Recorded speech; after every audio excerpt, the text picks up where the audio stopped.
Good afternoon, everyone. My name is Fatima Merchant, and I'm the room host today. Welcome. Just a few housekeeping notes. Please put your phones on silent mode. If you have any issues with your headset, please raise a hand and someone will come and help you. Welcome to today's session. It's a level 400 from DevOps to Machine Learning Ops, Master Large-Scale ML Batch Inferencing. If you are a DevOps expert or a machine learning engineer and you're keen to use your skills to tackle challenges of operationalizing machine learning at scale, you are in the right place. We are going to deep dive into Nearmap's journey to create petabytes of geospatial AI data generated from vast imagery data sets. Please welcome Warren to the stage. Thank you.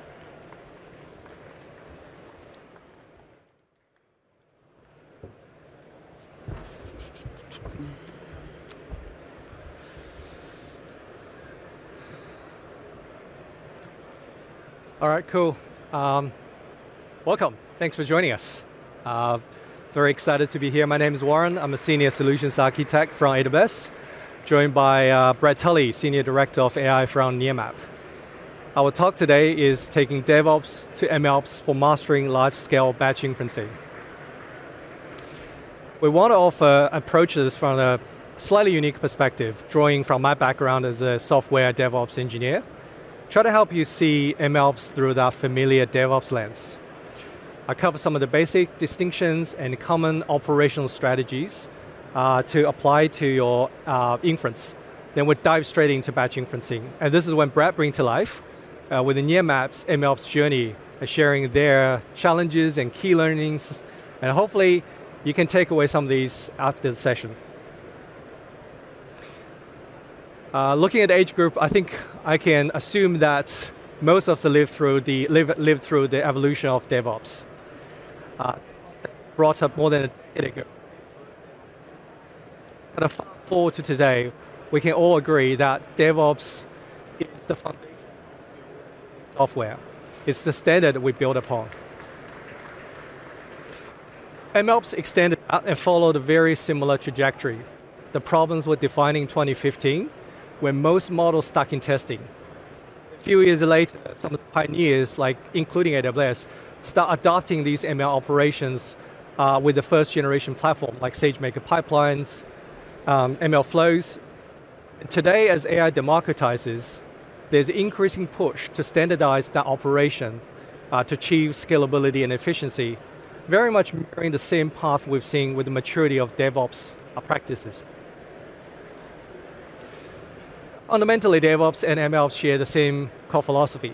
It's about collaborative culture, bringing people across teams together, sharing the same tools and platforms to streamline the process via automation to achieve speed, reliability, and ultimately deliver values for the business.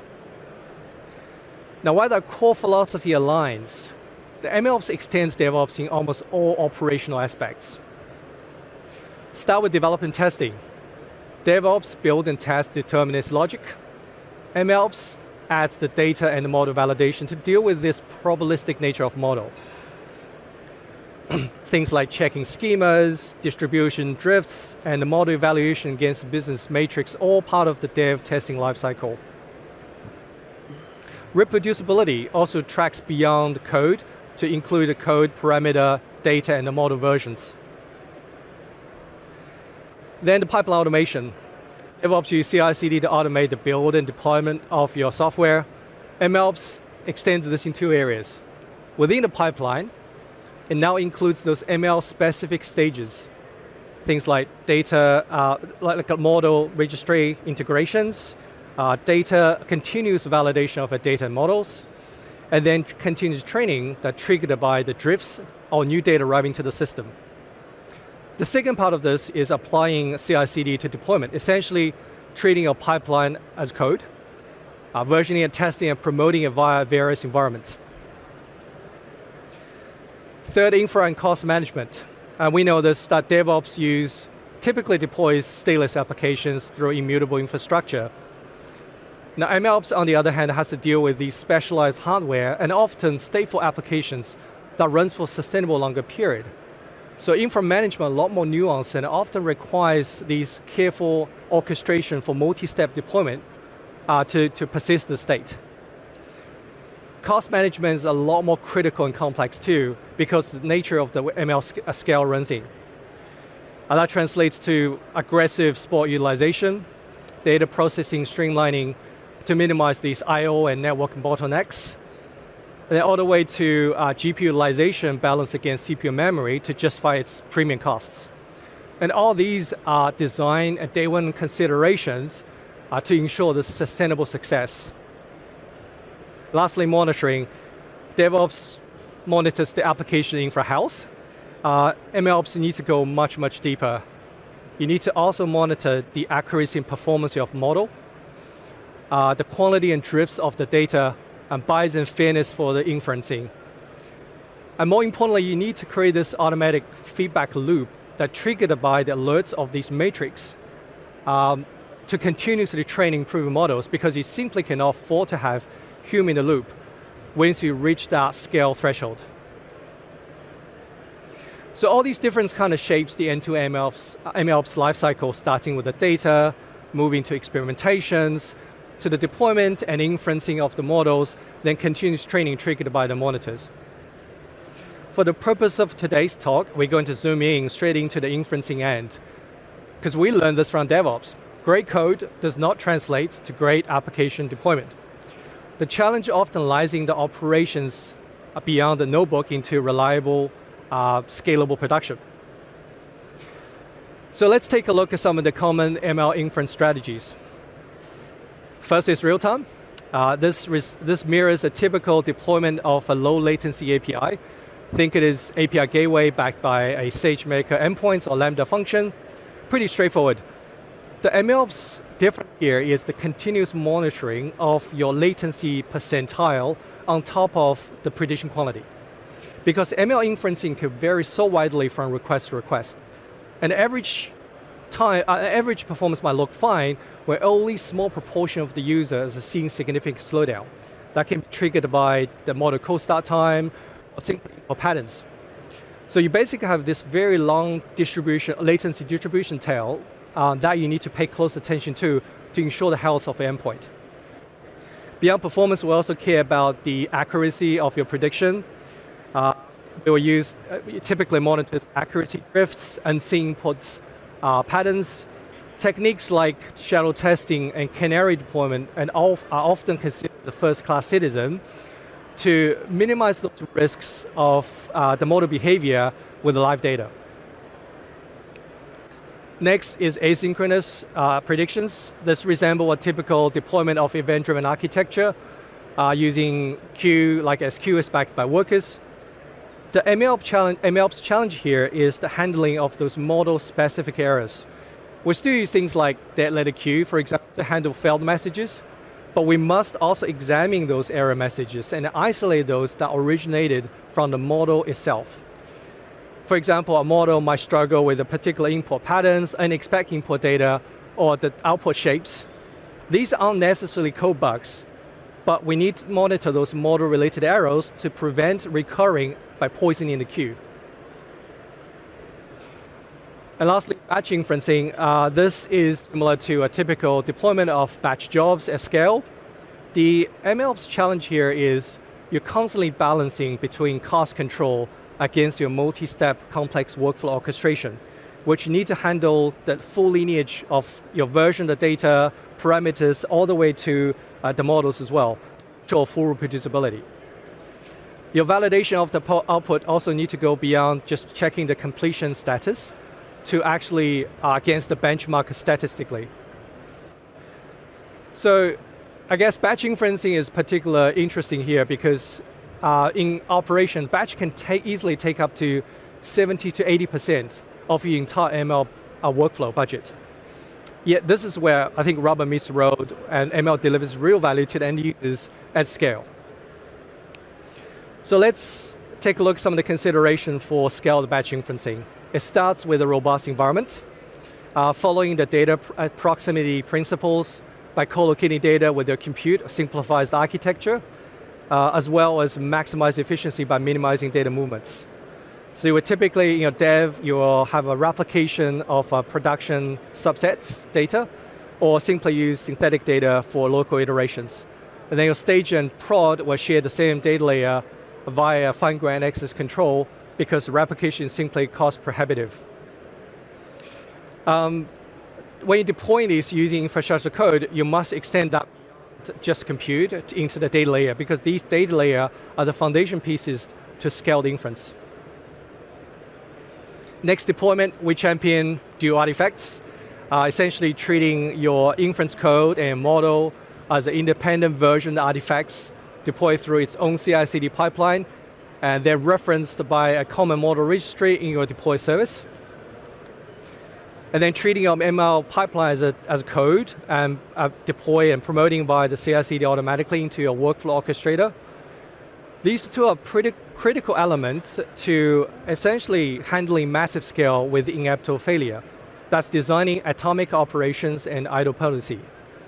What that means is you need to, each stage in your workflow, it needs to be completed fully with validation or rolls back cleanly. And more importantly, can be retried by the orchestrator without any side effect. And lastly, platform tooling starts with a robust orchestrator, like step function, Kubeflow, or Airflow to own the end-to-end from triggers all the way to outputs.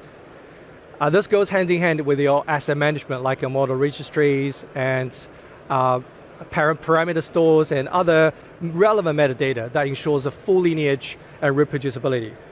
Deep observability also goes from tracking hardware utilization all the way to output validation too.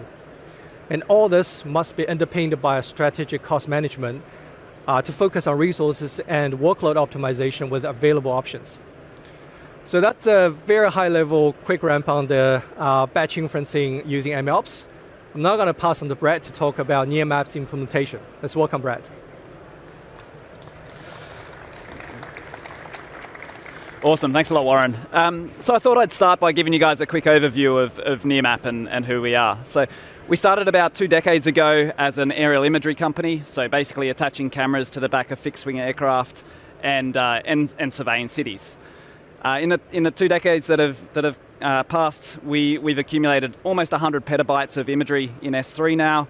We capture about 95% of the Australian population and above 90% of the US population. About 5 years ago, we moved into deriving AI insights from that imagery, and we're now well cemented as one of the leading players in location intelligence in those markets. We're depended on by a wide range of businesses and local governments for a whole host of needs, things like disaster response and property risk monitoring, environmental management, and things like that. So within Nearmap, there's an AI and computer vision group. There's a number of us here in the room, so if you want to chat afterwards, feel free to come up. We have a very simple remit, and that is to turn raw photos into data products and solutions. Now, there's a whole talk we could have about how the imagery pipelines work, but today we're going to focus on our AI stuff.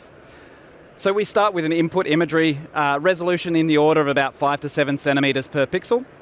We have a single custom deep learning architecture which takes that input imagery and outputs about 150 semantic layers. Following from that, we then have a fairly complex DAG of operations and algorithms that turn that into geospatial data, and that's what we then sell onto our customers. One of the really key things about this, and I guess the reason why I'm here to talk to you, is that we operate at a really massive scale. So we're now running a 10,000 node Kubernetes cluster as part of our business as usual, and we can process upwards of 2 million square kilometers of imagery in a week. So just to give a bit of a sense of what that means, that's about a quarter of the land area of Australia. So I think one of the key things to take away from this topic is what separates ML engineering from software engineering, MLOps from DevOps, is that it's really the integration of the numerics and the data into those processes. So within the context of what we're talking about today, from an ML engineering point of view, one of the really key things is because we need to be able to scale this onto our infrastructure, we need to make all of our algorithms local operations. So in a sense, we break the world into a series of tiles, and we try and map our algorithms onto those tiles. And this is really the infrastructure having an influence into the way we do our algorithmic work. From that, we've got to think about our routine scale. So each one of those tiles is equivalent of about a 10 megapixel imagery. And we're running between 1 and 5 million of those through the cluster as part of BAU processing on any given day. It's about 60 a second. And at that scale, human in the loop doesn't work. So everything we think of needs to be from a fully automated point of view. And we really developed this kind of internal philosophy of anti-fragile. So what's that? You'll often hear a lot about the resilience of systems, particularly distributed systems and stuff like that. And you can think of that as the way to withstand stress. But to build an anti-fragile system, you need to go beyond that. You need to learn from those situations where you've failed under stress and improve in response to that. So that anti-fragile concept that we've borrowed from Nassim Taleb. So to actually achieve that, we went about building a system that we call pipeline of pipelines. Internally, we refer to it as Icarus because it's so easy for a developer to break a cluster. The design for this was really quite simple, based around some fairly core concepts, one of which was that our workloads are very spiky. So depending on weather or the time of year, the season, we can be processing between sort of 1 and 5 million tiles a day of imagery. But every now and again, we release a new version of our base model or something like that, and we need to process a whole bunch of historical imagery in a short period of time. We need to spike out to in the order of 30 million tiles a day. In order for the economics of what we do to make sense, we have to run on spot. And so that means the entire system needs to be resilient to stochastic failure. And we need really clean separation between the execution of our work, the configuration of our algorithms, and the code itself. So we like to think of this as designing with just enough coupling. You need your infrastructure to inform your algorithms, and you need your algorithms to inform your infrastructure. And it kind of goes without saying these days that containerization is critical. When we were doing this sort of, starting 6 or so years ago, that was less true. So what is pipeline of pipelines? So conceptually, it breaks down into 2 levels. The first being what we call the meta pipeline. And this is basically the full algorithmic DAG, where input is imagery and output is data product. Each node within this graph we can refer to as a task, and that's effectively the execution of an algorithm. The edges represent the data flow, and one of the really core concepts that comes out of this that's relevant to the operational side of ML is that we get task level idempotency. So if your inputs are the same, your configuration is the same, you should always expect your outputs to be the same. Crucially, this is a Kubeflow workflow, so we use Kubeflow to orchestrate this on top of Kubernetes.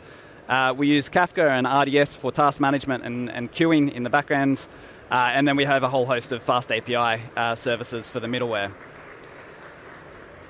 Each of those tasks themselves are what we call a child pipeline, and those themselves are also Kubeflow pipelines. This is where all of the algorithmic work gets done. And typically we try and formulate this in some kind of MapReduce style thing, or scatter-gather, I think was a term used in a previous talk here. And what's really nice about this is we can configure our Kubeflow to give us different instance types within that workflow. So for example, you might want to run your chunking and your merging on a CPU box. You might want to run your fan step on a GPU box. And what's important within a child pipeline is that we get data level idempotency. So a child pipeline is a task, it has versioned config, and it's orchestrated by the meta pipeline. So our batch inferencing is an absolute beast, and it requires collaboration across the full stack. So I thought it would be useful in the spirit of a level 400 to kind of start from both ends of the spectrum to give an example of how you do ML engineering for operationalizing ML and how you do kind of more of the infrastructure side for the same thing. So when we think about engineering for MLOps, one of the core concepts is this data level idempotency. And if you really break that down, one of the core things or one of the absolute requirements is that data must be immutable. If you can take that, then you can start to leverage S3 as effectively an infinitely scalable database. And what's really nice about that is, we made that decision 5 or 6 years ago. We haven't had to think about it since. Outside of occasionally hitting some scaling rate limits, basically S3 just works, and we don't have to worry about scaling RDS or anything like that. But in order to do that, you need to make sure that your object prefixes are really well worked out. So for this, we use Merkle tree hashing. So I've already talked about the fact that a task has version configuration. You can take a hash of that, and that gives you a sense of what the config is for that particular task. And then you've got your inputs. So in the case of this little toy problem on the right-hand side, where we're going to take imagery in, and we're going to return the height of every building in that imagery. So your input to task 1 is just the ID of the imagery you're using. If that changes, everything else below would also change. The second step is extracting the polygons, finding the buildings. That's going to have its own configuration, but it also takes the prefix from the task that lives above it, so the data flow. And then we get to our third step, we've got configuration again, and then we've got the prefixes from its 2 upstream tasks. So you put all that together into a hash, and that gives you data level item potency that is robust to any kind of change upstream, so that you always know that your data is immutable but correct for the thing that you're trying to solve. So if we then switch gears and think about it from the other end of the spectrum, how do we get to 10,000 nodes in a cluster? So kind of end of 2023, we'd been running our own hand-rolled KOps cluster for a couple of years. We'd really tapped that out at about 700 nodes. That was our limit. We could get through about 20,000 square kilometers a day as part of our routine processing before we would really start to get a bit edgy about breaking the cluster. At the end of 2023, Nearmap acquired a company in the US, and we were basically given a task where we needed to 10x our throughput in order to integrate all of their stuff into our main backbone. So we knew we had to move from KOps onto something else, and through partnership with AWS, we moved on to EKS. So by January 2024, we were running a fairly vanilla EKS cluster, which was topping out at about 1,500 nodes. So doubling the throughput, fantastic, but not even close to where we needed to go. So over the course of the next 4 months, through a series of quite intensive iteration, we managed to bump that up to about 9,000 nodes through a heavy amount of optimization. So it's hard to overstate how important observability is during this process. And that comes in a few different flavors. You obviously have your logs, you've got metrics, traces, and alerting. And what's interesting about observability is that it has very different needs at very different stages of the project. So as you're rolling through your build-out or your scaling tests, you might care more about the metrics or the logs. Once you get to BAU and you're trying to scale a cluster from 0 to 10,000 nodes effectively without touching it, you probably care more about alerting. But with observability in place, how do you get from 1,500 nodes to 9,000 nodes in a few months? So Kubernetes generally, EKS specifically, operates on a promises framework. So if you promise to respect the cluster, configure it reasonably, and be kind of correct in the way that you set it up, it promises to scale. But terms like reasonably and promise and stuff like that, very open to interpretation. Everyone is different, every workload is different, and so there's a lot of flexibility within that to kind of tune it to what you need. While there are a lot of different pieces to how you go about doing that, today I'm going to focus on 2. One is the managed control plane, and the other is the customer control plane. So at the managed control plane, you might think, great, EKS, managed service, set and forget, I don't have to worry about it. AWS is going to take care of it, and someone in the background is going to make sure that everything just works. And while that's true for a lot of things, when you really start to push the limits of these technologies, there's actually quite a lot you can do on your side as well to kind of look after and respect that promise framework. And it kind of goes without saying that size is a really key part of that. And the most obvious thing is just how many nodes are you going to run. But actually it extends a lot further than that when you start to think about things like your pod density. So for example, in order for our child pipelines to operate very effectively and efficiently, we try and aim for a single pod per node in terms of work, and then you have all of your support daemon sets and stuff like that. Things like how you get your secrets into the cluster, how much churn you have in your pod. All of these things come to the really deep integration of how much load you're putting on the managed control plane. And so within that, it's still really important to have your own monitoring. So we were monitoring the API server latencies. We were looking at etcd latencies and size and things like that. Then it comes to the customer control plane, and this is where you have a lot more flexibility to really push the boundaries of what you can achieve. So I mentioned daemon sets briefly before. Getting that right is really, really important. And while it's very tempting to put all sorts of collectors and metrics and stuff like that on all of your nodes, when you get to 10,000 nodes, you end up running tens, hundreds of thousands of pods. And so you really have to think about tuning for what you specifically need. And often it comes down to a real balance between things that you would like to have, but maybe they're not mission critical. So an example of that is our CSI drivers. We found that was very talkative, and so we needed a way to turn that off for our child pipelines, and that's where most of our scalability was coming from, keeping that on for all of our middleware. Similarly, IP availability is a real challenge when you get to this scale. And not only that, it's very different for each of the different instance types. So we found that we were having issues with DNS being a bottleneck, so we had to move into using local caches and really being careful about how we're setting up the CNI. And then when it comes to scalability, we use the cluster autoscaler at the moment with scaling groups. And again, just thinking about the way that responds when you have such a large number of nodes is really important. I guess all of that sounds really cool. It is really cool. But one of the things that I really love about working at Nearmap is that it's not just about building really cool back-end systems. The why of what we do is really, really important.